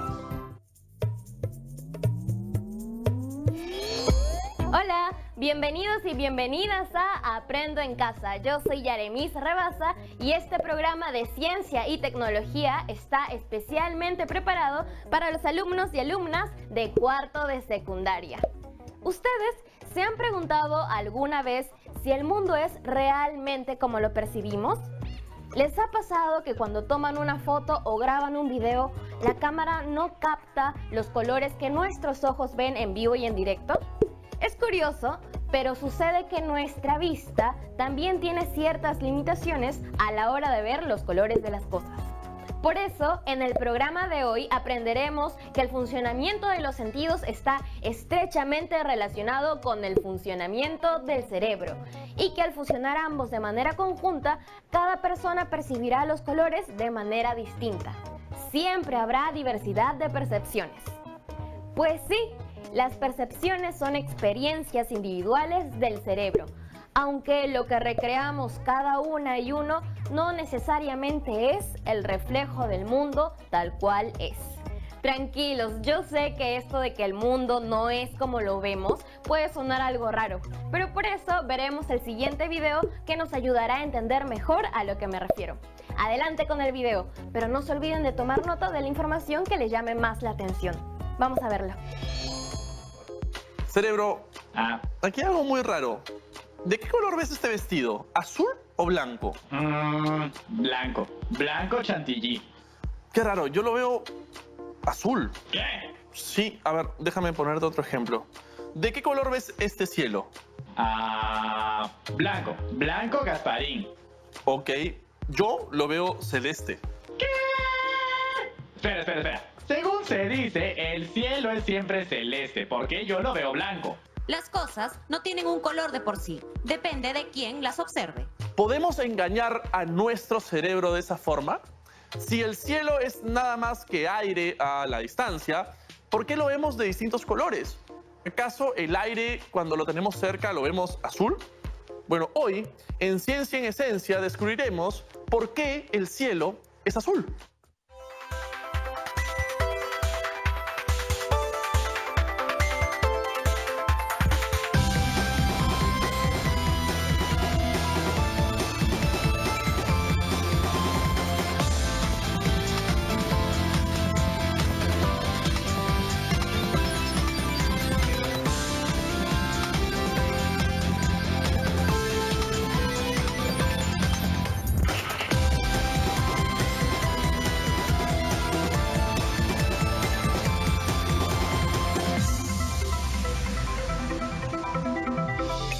¿Podemos confiar en nuestros sentidos?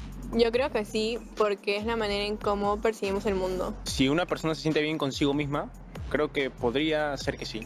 Yo respondo que sí a esta pregunta porque me parece que es algo que viene de lo más instintivo, lo más animal que tenemos los seres humanos. Sí, porque primero tenemos que estar conectados con nuestro ser interior. Yo creo que sí. Siento que es relativo, ya que cada persona somos muy diferentes y percibimos las cosas de diferentes maneras y nuestras mentes o cerebro la procesa igual diferente.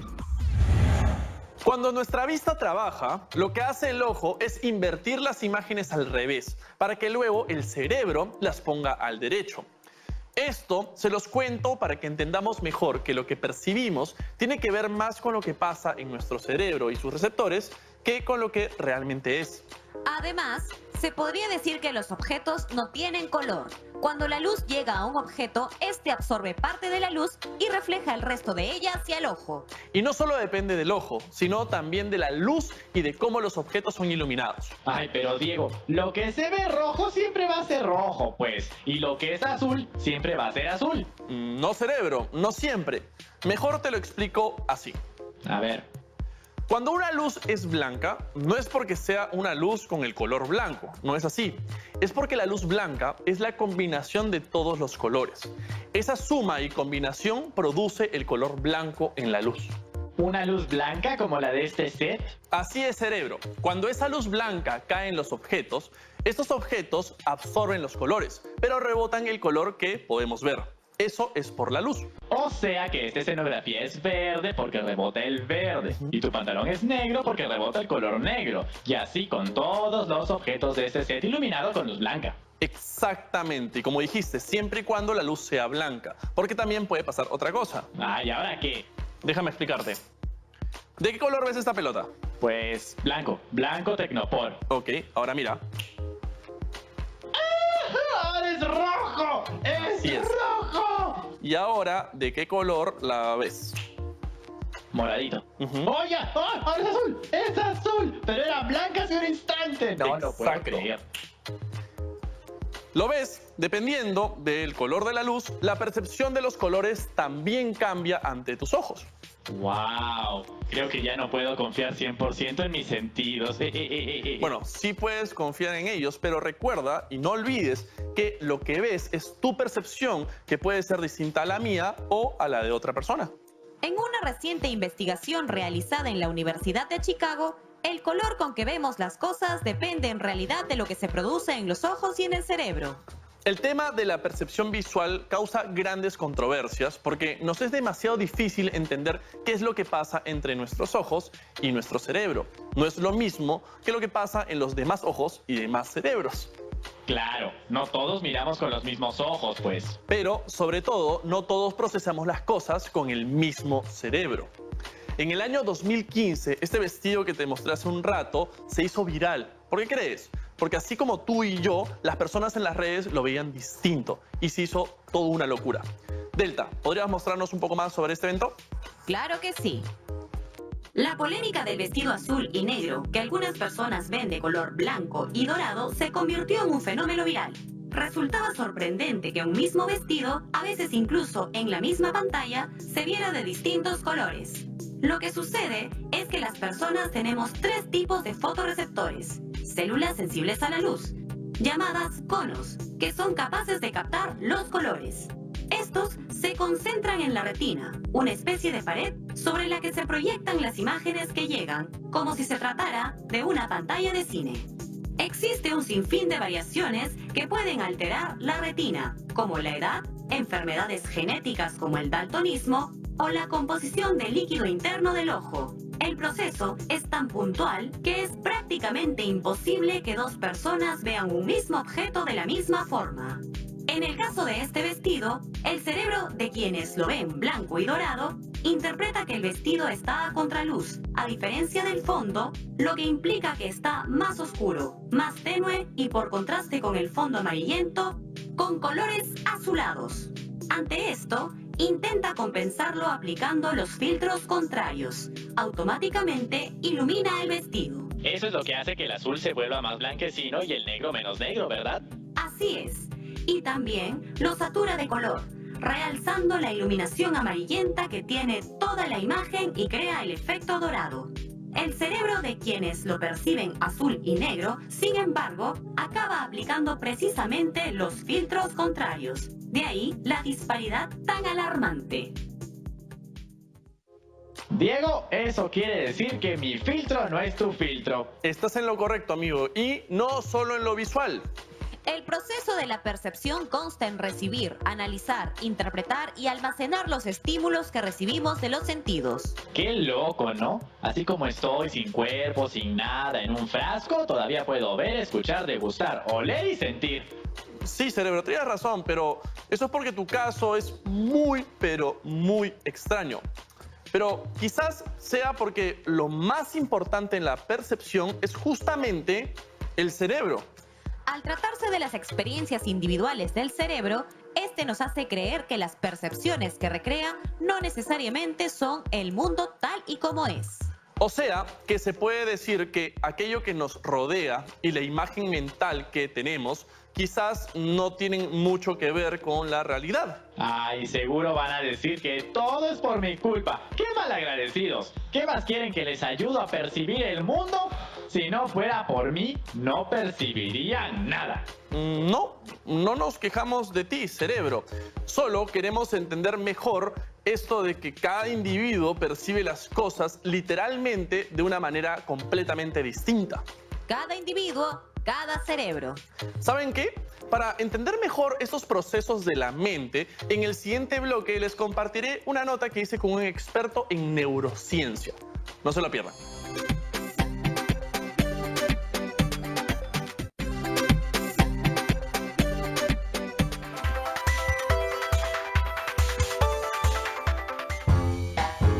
Acabamos de llegar a la Cayetano Heredia para juntarnos con Luis Aguilar. Él es un doctor especializado en estudiar nuestro cerebro. Así que vamos a buscarlo.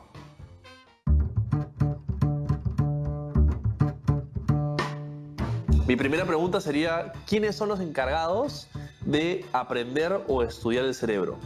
Es la neurociencia, que se encarga de estudiar el sistema nervioso y el comportamiento. En el caso particular de la forma en la que nosotros percibimos, que es a través de nuestros sentidos, la vista, el olfato, etc., ¿estos sentidos se procesan en el cerebro de manera independiente en distintas zonas o todo lo procesa una misma parte del cerebro? Frente a algún estímulo externo, el cerebro responde primariamente con ciertas zonas especializadas, pero finalmente con toda la actividad cerebral. Mucha gente piensa que todo lo que vemos y percibimos pasa directamente a nuestro cerebro y es como una cámara filmadora que graba algo y lo proyecta en un televisor. Pero en realidad hay un proceso, ¿no es cierto?, de lo que percibimos. Y a veces ese proceso, no sé si es correcto decir que falla, pero no necesariamente nuestro cerebro interpreta lo que vemos de la manera correcta, ¿no? Por eso hay ilusiones visuales, efectos y cosas que nos pueden engañar. ¿Por qué es que pasa esto en el cerebro? Cuando uno va aprendiendo y va teniendo más experiencias, los estímulos que llegan tienen una forma de interpretarse. Entonces, un mismo estímulo tú puedes interpretar de una manera diferente a como yo interpreto. Okay. Fíjate qué interesante es esto, porque los procesos de estimulación previa son importantes. Cuando bloqueamos uno de nuestros sentidos, los otros se maximizan. ¿Es una sensación o es algo que realmente pasa? Hay cambios que van a permanecer en el tiempo con el fin de mejorar. Eso podemos verlo, por ejemplo, cuando una persona pierde la vía auditiva, por ejemplo. Entonces, los otros mecanismos cerebrales comienzan a cambiar para que la parte auditiva, como ya no está funcionando, tenga compensaciones de la vía visual, de la vía olfatoria, y eso queda por mucho tiempo. Listo, doctor. Muchas gracias. Y nos quedamos aquí viendo algunas de las maquetas que tiene para que me explique un poquito más. ¿Te parece o no? Muy bien. Esto es real, ¿no? Las personas recibimos información constantemente a través de los sentidos, pero el cerebro frecuentemente solo selecciona parte de ello e ignora el resto. Claro, eso que llaman memoria selectiva, o mejor dicho, convenida. Lo que pasa es que algunos se fijan más en lo visual, otros en lo auditivo y otros en lo que se percibe con los otros sentidos. O sea que si tú, Diego, entrenas tu escucha, ¿puedes mejorar y ya no ser un desorejado para la música? Mira, para empezar, no estoy tan terrible como tú y sí, podría mejorar. Los que sí estaban terriblemente mal eran los personajes como Freud, Darwin y el Che Guevara. Pero ellos, ¿qué problema tienen aparte de estar muertos? Que en vida tenían una agnosia que los incapacitaba de identificar notas musicales. Agnosia es una anomalía que consiste en la incapacidad para procesar determinadas clases de estimulación sensorial. Aunque algunas otras anomalías podrían resultar quizás positivas, como la tetracromía, que debido a un cuarto cono en los ojos, las personas pueden ver 100 veces más colores. ¿De qué cono están hablando? ¿Hay conos de helado? No, cerebro. Los conos son unas células fotosensibles que se ubican en la retina de los ojos de los vertebrados y son las encargadas de percibir los colores. Es así que un cono percibe la luz roja, otro la luz azul y finalmente el tercero la luz verde. Es por ello que los daltónicos, por tener solo 2 de estos conos, perciben menos colores dependiendo del cono que les falte. Inclusive han existido casos de 1 en 100.000 personas que no poseían ninguno de los conos y tenían una visión acromática. solo veían en escala de grises. Vaya, pero qué pena, no poder distinguir todos los colores. Bueno, más pena te debería dar no distinguir ni siquiera los rostros.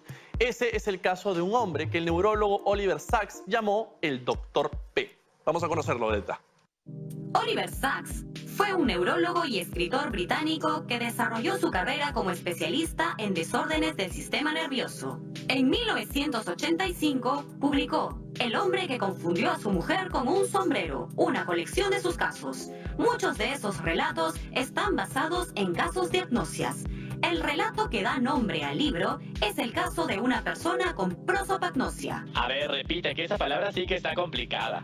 Prosopagnosia. Por eso, Sacks decidió llamarlo Dr. P. Este era un músico distinguido y profesor de una escuela de música. Fue ahí donde empezaron a producirse sus extraños problemas. A veces, un estudiante se presentaba al Dr. P y este no lo reconocía, pero en cuanto el estudiante hablaba, lo reconocía por la voz. El Dr. P no solo fracasaba cada vez más en la tarea de identificar caras, sino que veía caras donde no las había. Por ejemplo, solía saludar a los parquímetros pensando que eran personas. Cuando el Dr. P conoció al Dr. Sacks en su primera visita, se hizo evidente que no había rastro de demencia. Sin embargo, había algo raro. El neurólogo llegó a la conclusión de que el Dr. P lo percibía solo con los oídos. Un buen día, al terminar una cita, el Dr. P empezó a mirar alrededor, buscando su sombrero. Extendió la mano y cogió a su esposa por la cabeza intentando ponérsela. Parecía haber confundido a su mujer con un sombrero. La prosopagnosia es la incapacidad de reconocer los rostros de las personas, una especie de ceguera facial que solo permite identificar a una persona una vez que el afectado se concentra en un rasgo específico, como la voz o la vestimenta. Diego, tú sí puedes distinguir mi rostro, ¿verdad? ¿Cuál rostro, cerebro? ¡Tienes prosopagnosia! No, cerebro, no tengo nada. Lo que pasa es que tú no tienes cara. Oye, pero la tuve. Mis ojitos son prueba de ello. No tienes que ser tan cruel. Ok, voy a tratar de visualizar tu cara cuando escuche tu voz, ¿te parece? Ay, pero qué lindo lo dices. Ok. Si Diego realmente mezclase la imagen de cerebro con el sonido de su voz, estaría teniendo un proceso de sinestesia. ¿Sinestesia? Ya sabía que Diego tenía algo raro. No, cerebro, la sinestesia no es nada raro. Es algo que podemos hacer todos y es mezclar sentidos. El gusto y la vista tienen una relación muy clara, así como el tacto y la música. Todos los sentidos pueden combinarse gracias a que la sensibilidad humana es más compleja de la que pensábamos. Así como es posible percibir mucho, también es fácil que el cerebro se autoengañe o cubra ciertos vacíos. Así es. Todo depende de lo que nuestros sentidos puedan captar y del modo en el que el cerebro traduce esta información. Pero muchas veces también hace maniobras para engañarse. ¿Qué cosa? Yo no me engaño. Primer ejemplo, falsos recuerdos. Nuestra mente puede implantar recuerdos, es decir, rellena los vacíos que tiene nuestra memoria de manera automática, con elementos inventados inconscientemente. Oh, como aquella vez que según Diego yo hice tal cosa, pero eso solo pasó en su imaginación. No, para nada, cerebro. Tú fuiste el que desconectó. Segundo ejemplo, ceguera al cambio. Es la incapacidad del cerebro para registrar variaciones visuales a nuestro alrededor, sobre todo cuando estamos enfocando la atención visual en un solo punto. Claro, es de esta manera que el cerebro, al sacar esa infinidad de detalles de nuestra mente, nos evita caer en la locura. Ven, yo hago un bien. Si prestara atención a cada detalle insignificante, se volverían locos. Algo así creo que es lo que utilizan los ilusionistas o los mentalistas para realizar sus trucos, ¿no es cierto? Porque ellos mantienen nuestra atención enfocada en sus manos o en algún punto, mientras que hacen trucos sin que nos demos cuenta, porque fuimos ciegos a esos detalles. Es verdad. Oye, Diego, ¿te sabes algún truco? No, yo no, pero tengo un amigo que sí. ¿Tu amigo es el Chris Angel? No, tu amigo es el Harry Potter. ¡Oh, ya sé! Tu amigo es el Doctor Strange. No, cerebro, no es ninguno de esos. Vamos a conocer a un mentalista de verdad.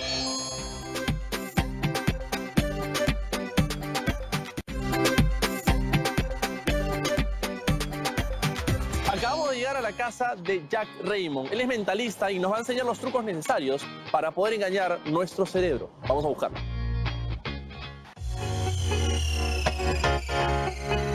Estira tus dos manos, ¿ok? Y vamos a poner esto acá, ¿ok? Y esto es lo que va a pasar. Primero, voy a ponerte los dedos en los párpados. Ya. Pero tienes que cerrar los ojos porque si no te termino metiendo los dedos al ojo. Exacto. ¿Ok? Entonces tienes que... ¿Ya? O sea, ser cuidadoso. Ya. Vamos a probar a ver cómo se siente, ¿ok? Cierra. Ya. ¿Ok? ¿Cómo? ¿Es mucho lo que estoy apretando? No, está bien. Puedes abrir. ¿Ok? Ya, entonces vamos a hacerlo o no. Ok. Y trata de percibir lo que hay a tu alrededor. Ok. Entonces, cuando sientas cómodo, cierra los ojos para que no te... Suave que te mete el dedo al ojo. Claro, pero antes de que me los toques. Antes de que Justo, no los tengo que cerrar. Mejor sí. Ya. Ok, entonces, abre. Ya. Ok, cierra. Sí, con tranquilidad. Y tú ahora percibes lo que pasa a tu alrededor. Abre. ¿Y qué pasa? Tipo como... O sea, has cambiado la carta de un lado al otro mientras que tenías mis párpados estaban apretados. Entonces, eso es algo que es interesante sobre percepción. Sí. ¿Okay? Porque bloqueas un elemento y después puedes sentir algo que... Claro, que es como raro. ¿no? Raro.